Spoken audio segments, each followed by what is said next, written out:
భద్రాద్రి కొత్తగూడెం జిల్లా భద్రాచలంలో ప్రతినిత్యం భక్తులతో కోలాహలంగా ఉంటుంది కల్పవృక్ష నరసింహ సాలగ్రామ ఆశ్రమం.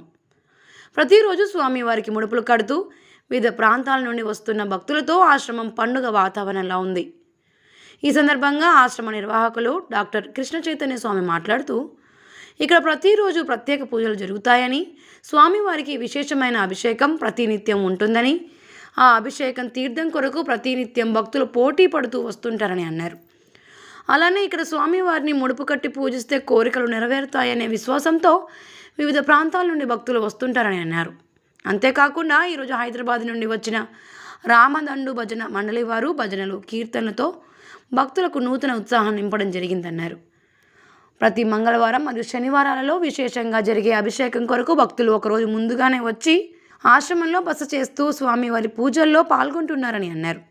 ఈ కార్యక్రమంలో ఆశ్రమ నిర్వాహకులు డాక్టర్ కృష్ణ చైతన్య స్వామి, భక్తులు తదితరులు పాల్గొన్నారు.